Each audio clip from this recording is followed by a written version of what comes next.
ಸನ್ಮಾನ್ಯ ಸಿದ್ದರಾಮಯ್ಯನವರ ನೇತೃತ್ವದ ಗೌರವಾನ್ವಿತ ಮುಖ್ಯಮಂತ್ರಿಗಳಾಗಿರುವಂತಹ ಸಿದ್ದರಾಮಯ್ಯನವರ ನೇತೃತ್ವದ ಕಾಂಗ್ರೆಸ್ ಸರ್ಕಾರ ಸಾವಿರ ದಿನಗಳ ಪೂರೈಸಿ ಹಾವೇರಿನಲ್ಲಿ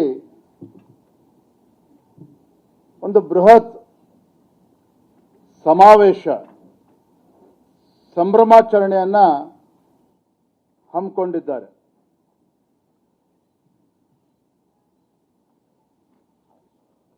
ಒಂದು ಕಡೆ ಕೇಂದ್ರದಲ್ಲಿ ಪ್ರಧಾನಮಂತ್ರಿ ನರೇಂದ್ರ ಮೋದಿಜಿಯವರ ನೇತೃತ್ವದಲ್ಲಿ ಕಾಯಕವೇ ಕೈಲಾಸ ಅಂತ ಹೇಳಿ ದೇಶವನ್ನ ಸರಿದಾರಿಯಲ್ಲಿ ತೆಗೆದುಕೊಂಡು ಹೋಗ್ತಕ್ಕಂಥ ಒಂದು ಕೆಲಸವನ್ನ ಮಾಡ್ತಾ ಇದ್ರೆ,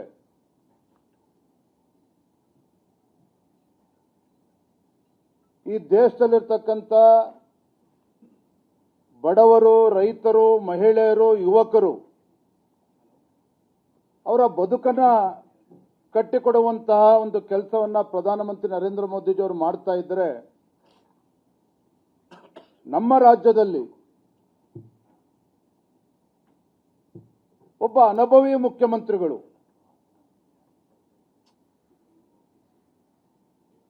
ರಾಜ್ಯದಲ್ಲಿ ಉಪಮುಖ್ಯಮಂತ್ರಿಗಳಾಗಿ ಮುಖ್ಯಮಂತ್ರಿಗಳಾಗಿ 16 ಬಜೆಟ್ಗಳನ್ನ ದಾಖಲೆ ಬಜೆಟ್ ಅನ್ನ ಮಂಡನೆ ಮಾಡಿರುವಂತದ್ದು ಒಂದು ಕಡೆ ಆದರೆ, ದೇವರಾಜ ಅರಸರವರ ದಾಖಲೆಯನ್ನು ಕೂಡ ಮುರಿದಿರುವಂತಹ ಸನ್ಮಾನ್ಯ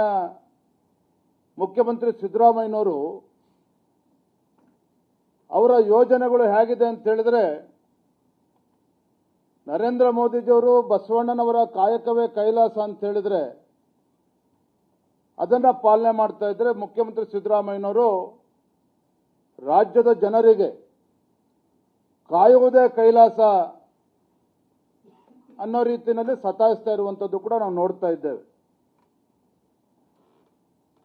ಪಾಪ ಮಹಾತ್ಮ ಗಾಂಧೀಜಿಯವರ ಬಗ್ಗೆ ಸಾಕಷ್ಟು ಗೌರವವನ್ನ ಕಾಂಗ್ರೆಸ್ನವರು ಇಟ್ಕೊಂಡಿದ್ದಾರೆ. ಯಾವ ರೀತಿ ಕಾಂಗ್ರೆಸ್ ಸರ್ಕಾರ ಮಹಾತ್ಮ ಗಾಂಧೀಜಿಯವರ ಬಗ್ಗೆ ಗೌರವನ ಇಟ್ಕೊಂಡಿದ್ದಾರೆ, ಮತ್ತೊಂದು ಕಡೆ ಮಹಾತ್ಮ ಗಾಂಧೀಜಿಯವರಿಗೆ ಅಪಮಾನ ಮಾಡೋ ರೀತಿಯಲ್ಲಿ ಕರ್ನಾಟಕ ರಾಜ್ಯದಲ್ಲಿ ಯಾವ ರೀತಿ ಅರಾಜಕತೆ ಸೃಷ್ಟಿ ಮಾಡೋದಕ್ಕೆ ಹೊರಟಿದ್ದಾರೆ, ಒಂದು ಕುಡುಕರ ರಾಜ್ಯವನ್ನಾಗಿ ಮಾಡೋದಕ್ಕೆ ಹೊರಟಿದ್ದಾರೆ, ಇದರ ಬಗ್ಗೆನೂ ಕೂಡ ರಾಜ್ಯದ ಜನ ಇವತ್ತು ಚರ್ಚೆ ಮಾಡ್ತಾ ಇದ್ದಾರೆ. ಬಹಳ ಪ್ರಮುಖವಾಗಿ ನನ್ನ ಪತ್ರಿಕಾಗೋಷ್ಠಿಯ ಕೊನೆ ಹಂತದಲ್ಲಿ ಯಾವ ರೀತಿ ಕಾಂಗ್ರೆಸ್ ಸರ್ಕಾರ ಮಾನ್ಯ ಮುಖ್ಯಮಂತ್ರಿಗಳವರ ನೇತೃತ್ವದಲ್ಲಿ ಬೆಕ್ಕು ಕಣ್ಮುಚ್ಕೊಂಡು ಹಾಲು ಕುಡಿದ್ರೆ ಗೊತ್ತಾಗೋದಿಲ್ಲ ಅನ್ನೋ ರೀತಿಯಲ್ಲಿ ಯಾವ ರೀತಿ ಕೇಂದ್ರ ಸರ್ಕಾರಕ್ಕೆ ದ್ರೋಹವನ್ನು ಬಗೆತಾ ಇದ್ದಾರೆ, ಇದರ ದಾಖಲಾತಿಗಳನ್ನು ಕೂಡ ನಾನು ಇವತ್ತು ಬಿಡುಗಡೆ ಮಾಡೋನಿದ್ದೇನೆ. ಮೊದಲನೇದಾಗಿ ಹೇಳೋದಾದ್ರೆ,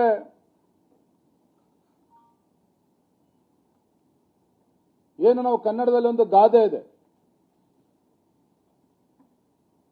100 ಸುಳ್ಳನ್ನ ಹೇಳಿ ಮದುವೆ ಮಾಡಿ ಅಂತ ಹೇಳಿ ನಾವು ಗಾದೆಯನ್ನು ನಾವು ಕೇಳಿದ್ದೇವೆ. ಆದರೆ ನಮ್ಮ ರಾಜ್ಯದ ಮುಖ್ಯಮಂತ್ರಿಗಳು 1000 ದಿನಗಳ ಸಂಭ್ರಮಾಚರಣೆಯಲ್ಲಿ ಮುಳುಗಿರುವಂತಹ ಮಾನ್ಯ ಮುಖ್ಯಮಂತ್ರಿಗಳು, ಅವರ ಮಂತ್ರಿಮಂಡಲದ ಸದಸ್ಯರು, ಸಚಿವರು 1000 ಸುಳ್ಳನ್ನ ಹೇಳಿ ಯಾವ ರೀತಿ ರಾಜ್ಯದ ಜನರಿಗೆ, ಈ ನಾಡಿನ ಬಡವರು, ರೈತರು, ಮಹಿಳೆಯರು ಮತ್ತು ಯುವ ಜನತೆಗೆ ಅನ್ಯಾಯವೇ ಎಸಗಿದ್ದಾರೆ. ಅಹಿಂದ ಹೆಸರೆಳಿಕೊಂಡು ಅಧಿಕಾರವನ್ನು ನಡೆಸ್ತಾ ಇರುವಂತಹ ಮಾನ್ಯ ಮುಖ್ಯಮಂತ್ರಿಗಳು ಅಲ್ಪಸಂಖ್ಯಾತರಿಗೆ ನ್ಯಾಯವನ್ನು ಕೊಟ್ಟು ಪರಿಶಿಷ್ಟ ಜಾತಿ, ಪರಿಶಿಷ್ಟ ಪಂಗಡ, ಹಿಂದುಳಿದ ವರ್ಗಗಳಿಗೆ, ಒಕ್ಕಲಿಗರು, ವೀರಶೈವ ಲಿಂಗಾಯತ ಸಮುದಾಯಕ್ಕೂ ಕೂಡ ಯಾವ ರೀತಿ ಅನ್ಯಾಯ ಮಾಡಿದ್ದಾರೆ, ಇದ್ರ ಬಗ್ಗೆನೂ ಕೂಡ ಇವತ್ತು ರಾಜ್ಯದ ಜನ ಚರ್ಚೆ ಮಾಡ್ತಾ ಇದ್ದಾರೆ.